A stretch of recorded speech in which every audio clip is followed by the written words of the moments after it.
Đây dàn phun hoa, đây dàn phun hoa.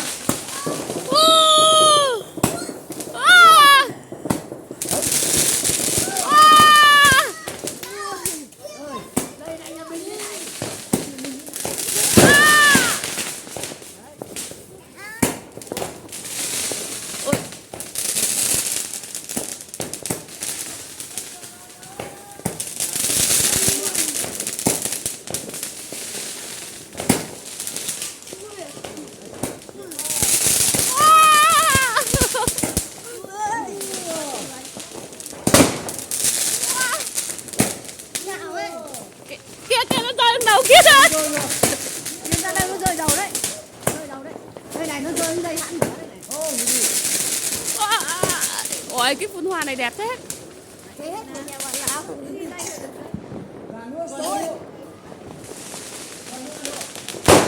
Wow. Từ từ. Cái.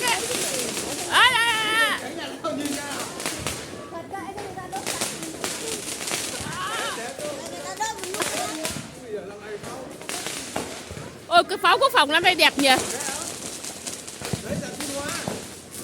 Quốc phòng năm nay đẹp thế. Wow.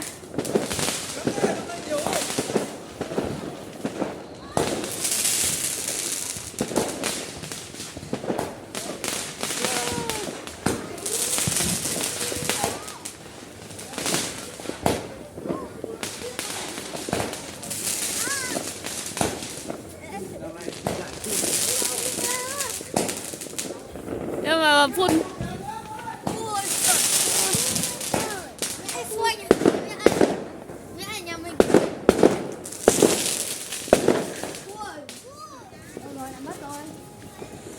Đâu, cản gần nữa nhá.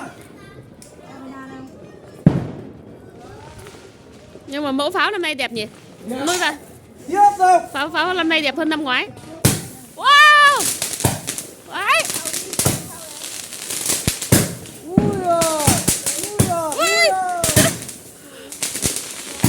Wow. Ui sợ đấy.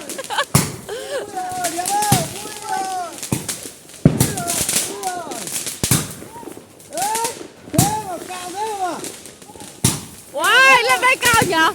Mẫu lên đây đẹp này. Wow. Này 450 mét đấy nhỉ. Ừ. Hết rồi.